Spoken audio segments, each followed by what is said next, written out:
Oh my goodness! Kayo yung bagong students? Oh, hi, hello! Yes, kami yung new students. And you are? Ako lang naman kasi ang inatasan ng teacher natin na sunduin kayo para hindi nyo nahanapin yung classroom natin.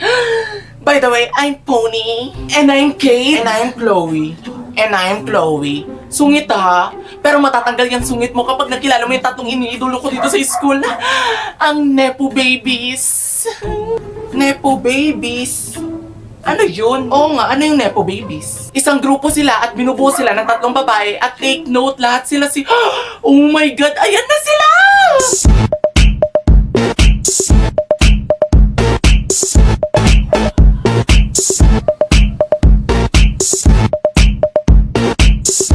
Hi! Ang gaganda nyo!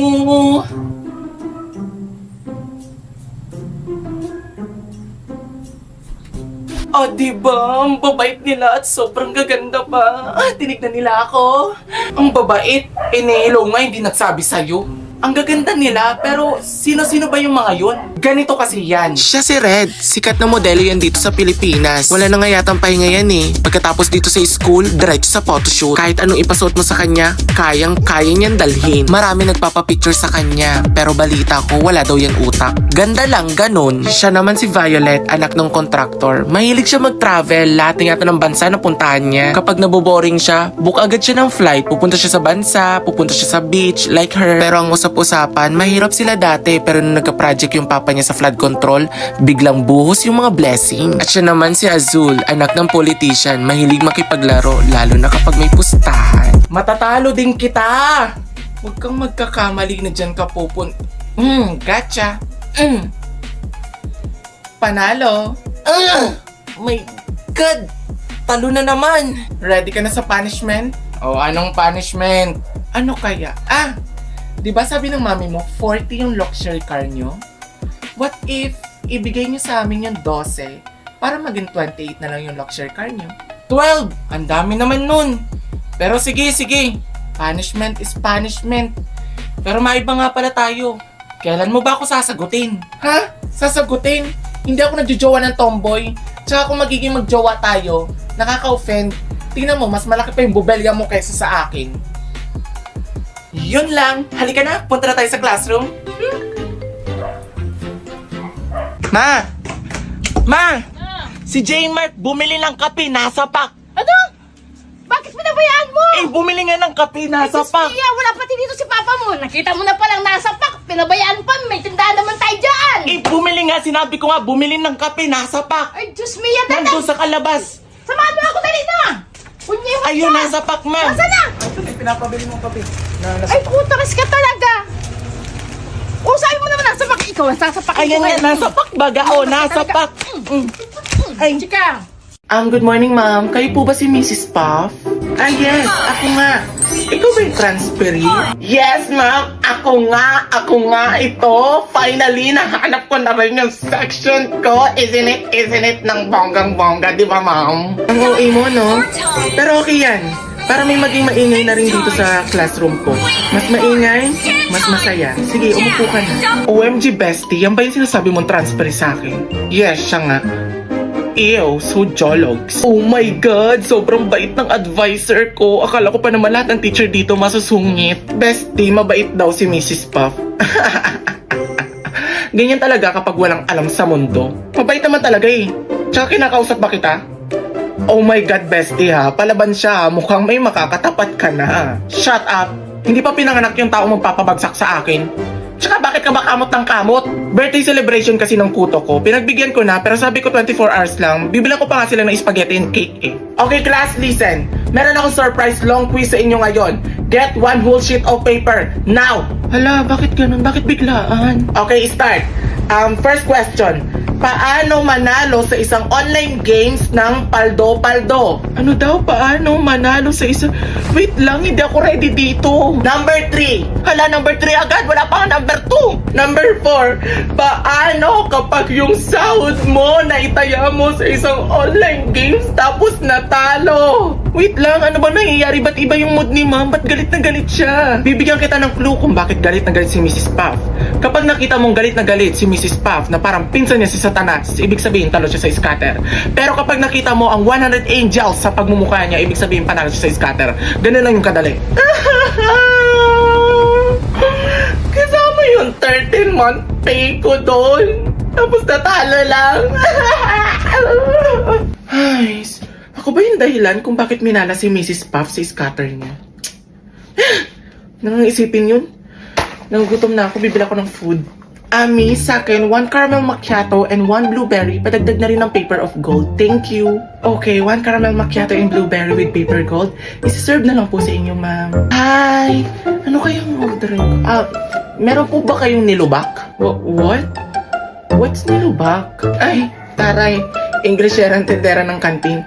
Nilubak po yung saging na dinikdik tas ginumos-gumos. Yak! Ginumos-gumos gamit ng kamay. So disgusting naman, ma'am. Masarap kaya yun? Eh kung wala kayong ganun, champurado at saka toyo, meron ba? Champurado and toyo? Are you kidding me? Ate, combination yung dalawang yun. Kapag kinain mo yung champurado at saka yung toyo, pag natikman mo, sobrang sarap talaga! Okay, ma'am, miss. Walang ganun dito. Champurado and toyo. Nagbibiro ka ba? Eh di okay kung wala. Baka meron kayong ginamos. Yung saging na may bagong isda. Yun na lang. Ma'am, ano po ba yung mga sinasabi ninyo? It's so kadire. Mahaba na yung pila o order ba kayo o hindi? Eh ano bang meron kayo dyan kung wala kayo ng mga sinabi ko? Meron kaming pizza, pasta, king crab, and caviar. Caviar? Ano yung caviar? Pero mukhang masarap yun ah. Sige te, caviar na lang. Magkano ba yung caviar? 10,000 pesos. 10,000 pesos? Ang mahal naman te. Mahal talaga. Malamang nasa number 1 university ka. Ano bang ina-expect mo? Eh ano yung pinakamura nyo dyan? Basta yung mga pagkain dito hindi bababa ng 2,000 pesos. 2,000 pesos? Magbabaw na lang ako ng longganisa at kanin. Sige tayo, wag na lang. Miss? Hi ma'am, welcome to Noblesa Supermarket Store. Ano po sa kanila? Bibili lang ako ng tubig. Magkano to? Okay po, 13 pesos lang po yan. Okay, ito Seryoso ka ma'am? Ma'am, baka meron po kayong 20 pesos lang po dyan kasi wala po kaming barya dito eh. Eh wala na puro buo lang talaga yung pera ko. Puro 1K na kasi dito tapos yan na lang yung nakita kong 500 pesos. Ma'am, yung binili nyo po is 13 pesos lang po. So baka po may 20 pesos po kayo dyan kasi po ang laki pong pera nito. Wala po kaming barya dito. Miss, baka okay na yan. Gawan nyo na ng paraan. Sobrang nauuhaw na talaga ako. Wala akong pake kung nauuhaw ka. Baka po may 13 pesos po kayo dyan sa bag nyo. Try nyo po maghalongkat. Alam nyo miss, kung meron ako ditong barya, kanina ko pa sa inyo na ibigay. Saka uhaw na ako. Akala ko ba Noblesa Supermarket Store to? Ba't wala kayong barya? Oo nga po, Noblesa Supermarket Store to. So ano naman ngayon? Eh kung nauuhaw ka, doon ka uminom doon sa may CR.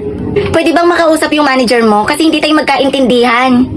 Hello po manager, may nanggugulo po ditong isang customer. Hi, I'm Dior Binirasyon. Nabalitaan ko nang gugulo ka daw? Hindi ako nang gugulo, gusto ko lang bumili ng tubig kasi nauuhaw na ako.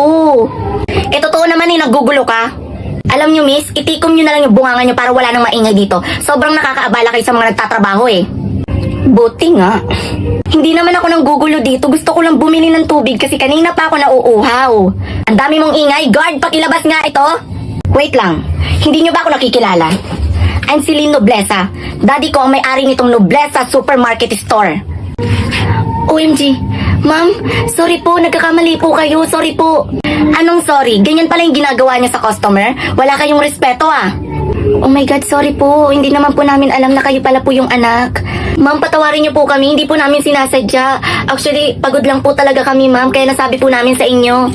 Alam kong pagod kayo, stress kayo, pero hindi nyo kailangan ilabas yung pagka-stress nyo sa customer. Respetuhin nyo pa rin sila. Oh my God. I'm sorry. Baka may tumawag sa inyong dalawa Make sure na sagutin nyo kasi daddy ko yon. Explain nyo na lang kung ano yung nangyari, kung paano nyo ako tratuhin.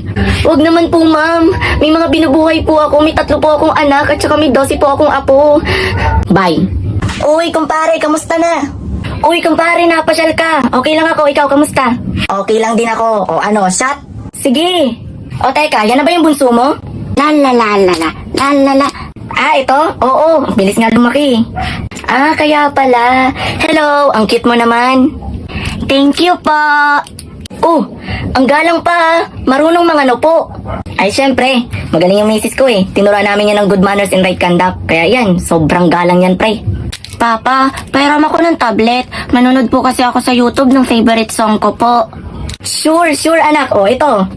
Salamat po. Siya nga pala papa, meron po ako sa inyong ipapakitang sayaw. Doon po sa favorite song ko po, may ginawa po akong sayaw. Talaga? Sige nga, gusto kong makita yan anak ko. Ito po siya papa. If you're happy and you know it, off we go.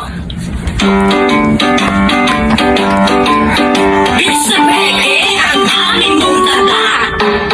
Sa palo ang susuko sa iyong mukha.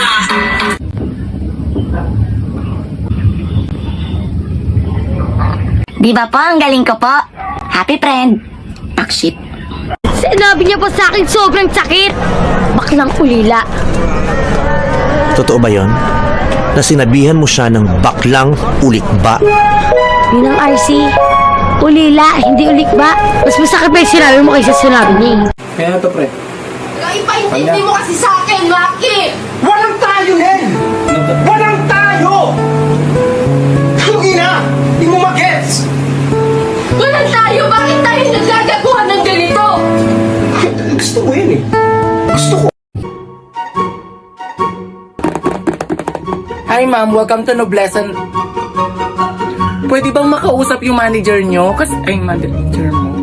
Hi, I'm Dior Bineracion. Ako yung manager dito. Pwede bang makausap yung manager mo? Kasi kanina pa ako naaasar sa iyo.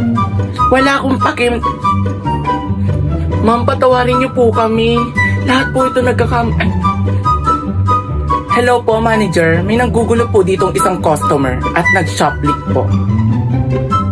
Ma'am, wala po akong pakialam kung mauhaw ka.